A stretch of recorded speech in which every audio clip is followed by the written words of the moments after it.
తెలుసుకోవాలి. Telangana bureau incharge Naveen సిద్ధంగా ఉన్నారు. నవీన్, విజయ చంద్రిక, ఈ కవిత మాట్లాడినటువంటి మాటల్లో 3 అంశాలను ప్రధానంగా మనం చూడాలి. ఒకటి, లేఖ తానే రాసినట్టుగా ఆమె కన్ఫర్మ్ చేశారు. అంటే ఇప్పటి వరకు లేఖ ఎవరు రాశారు, ఈ లేఖ కాంగ్రెస్ నాయకులే కవిత ద్వారా రాయించారనో లేదా కావాలనే వాళ్ళ ఒక ఫ్యాబ్రికేటెడ్ లేఖను సృష్టించారనో రకరకాల ఊహాగానాలు నిన్న సాయంత్రం నుంచి కూడా మనకు వినిపిస్తూ వస్తున్నాయి. సో దానన్నిటి కూడా కవిత ఫుల్ స్టాప్ పెట్టారు. ఇక 2 విషయాలు చెప్పారు. కేసీఆర్ దేవుడు, ఆయన చుట్టూ దయ్యాలున్నాయి, పార్టీలో కోవట్లున్నారు, ఆ కోవట్లందరినీ కూడా ముందుకు జరుపుకుంటూ వెళ్తామని చెప్పారు. సో మరోవైపు కేసీఆర్ కు మే 2వ తారీఖు రాసిన లేఖ ఇప్పుడు ఎలా బయటికి వచ్చింది, దీని వెనుక పెద్ద కుట్ర దాగి ఉంది అని చెప్పారు. అసలు ఈ కుట్రకు పాల్పడ్డ వాళ్ళు ఎవరు, కేసీఆర్ చుట్టూ ఉన్నటువంటి దయ్యాలు ఎవరు, పార్టీలో ఉన్నటువంటి కోవట్లు ఎవరు? సో ఈ 3 అంశాల మీద ఇప్పుడైతే చర్చ జరుగుతోంది. సో బీఆర్ఎస్ ఈ కవిత లేవనెత్తినటువంటి, అంటే నిన్న లేఖలో కొన్ని అంశాలను ప్రస్తావించారు. పాజిటివ్ ఫీడ్బ్యాక్ పేరిట పాజిటివ్ అంశాలు, నెగిటివ్ అంశాలు అని చెప్పేసి కొన్ని అంశాలను అయితే చెప్పారు. కేసీఆర్ కూడా కొన్ని సూచనలు చెప్పారు. సో బీజేపీ విషయంలో కేసీఆర్ మరింతగా మాట్లాడితే బాగుండేటువంటి అంశం చెప్పారు. ఇంకా రకరకాల అంశాలు చెప్పారు. సో ఇవాళ ఆమె మాట్లాడినటువంటి మాటలు మాత్రం ఒకంత ఆలోచింపజేసేటువంటి అంశాలుగానే మనకు చెప్పుకోవచ్చు. ఎందుకంటే మొన్నటి వరకు తన వల్లనే లిక్కర్ కేసులో తాను ఇరుక్కోవడం వల్లనే బీజేపీతో బీఆర్ఎస్ ఒక అండర్స్టాండింగ్ వచ్చి వాళ్ళని కొంత ప్రాధేయపడి కవితను బయట నుంచి తీసుకురావడం కోసమే వాడికి సరెండర్ అయింది అనేటువంటి ప్రచారం జరిగింది. ఒక రకంగా బీఆర్ఎస్ ఓటమికి కవితనే కారణం అని చెప్పని పార్టీలో కవితనికి వైపు వేలు చూపిస్తూ చాలా మంది కూడా విమర్శలు చేస్తూ వచ్చారు. కానీ ఇప్పుడు కవిత కౌంటర్ గా ఆ వ్యాఖ్యలకి ఆమె తిప్పి కొడుతూ అసలు కేసీఆర్ చుట్టూ దయ్యాలు ఉన్నాయి, అలానే కోవట్లు ఉన్నారనేటువంటి వ్యాఖ్యలు చేశారు. సో ఇప్పుడు మరి ఆ దయ్యాలు ఎవరు, కోవట్లని ఎవరనేటువంటిది తెలాల్సి ఉంది. మరోవైపు లేఖను బహిర్గతం చేయడం వెనుక పెద్ద కుట్ర దాగి ఉంది అని చెప్పారు. అంటే మరి కవిత కేసీఆర్ కి లేఖ రాస్తే మరి కేసీఆర్ బయట పెట్టాలా, లేదా కేసీఆర్ కుటుంబ సభ్యులే బయట పెట్టాలా?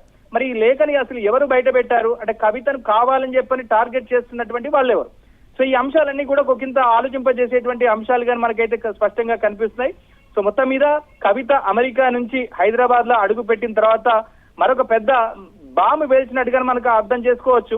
సో మొత్తం మీద బీఆర్ఎస్ నాయకులు ఎవరు కూడా ఈ అంశం మీద పెద్దగా స్పందించలేదు కవిత లేఖ పట్ల.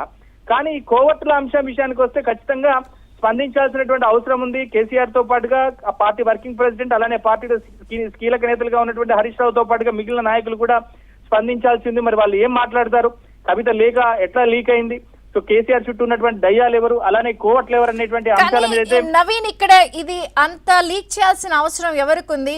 ఒకటి. 2, కవిత ఇవన్నీ మాట్లాడడం ద్వారా తన అసంతృప్తిగా ఉన్నది అన్నది ఓపెన్ గా కనిపిస్తోంది కదా? అవును, స్పష్టంగా ఆమె అసంతృప్తిగా ఉంది కాబట్టే కదా ఈ నిన్న ఆ లేఖలో కొన్ని కామెంట్ చేసింది. సరే, లేఖలో ఎక్కడ కూడా తాను అసంతృప్తిలో ఉన్నానో, లేకుంటే తనకు అన్యాయం జరుగుతుందనో, లేకుంటే తను పూర్తిగా పార్టీ నుంచి వెళ్ళగొట్టేందుకు ప్రయత్నాలు జరుగుతున్నాయనో ఎక్కడ కూడా ఆమె ప్రస్తావించలేదు. కానీ తన అభిప్రాయాలని ఒక లేఖ రూపంలో చెప్పేటువంటి ప్రయత్నం చెప్పారు, ఫీడ్బ్యాక్ రూపంలో. కానీ ఇవాళ చాలా అంశాలను ఆమె మీడియాతో చెప్పారు.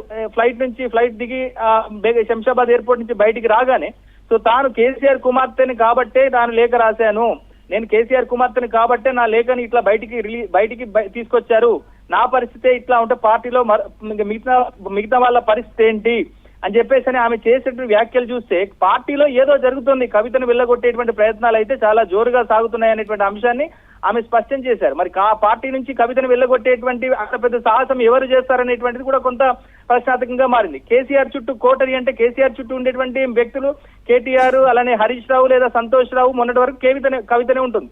సో ఇప్పుడు మరి ఆ కోటరి అంటే కవిత ఏం అర్థం చెప్తారు, ఆ దయ్యాలంటే ఏం అర్థం చెప్తారనేటువంటి చూడాల్సింది. మొత్తం మీద కవితను టార్గెట్ చేస్తున్న వాళ్ళు ఎవరు, కవితను బయటికి పంపించేటువంటి ప్రయత్నాలు చేస్తున్న వాళ్ళు ఎవరు అనేటువంటిది మాత్రం కవిత రానున్న రోజుల్లో అంటే కవిత స్పష్టం చేస్తేనే దీనికి ఒక క్లారిటీ వచ్చేటువంటి అవకాశాలు అయితే కనిపిస్తున్నాయి. సో మొత్తానికైతే కవిత వ్యాఖ్యలు అనేటువంటివి బీఆర్ఎస్ పార్టీలో ఒక పెద్ద కుదుపునైతే తీసుకొచ్చాయి.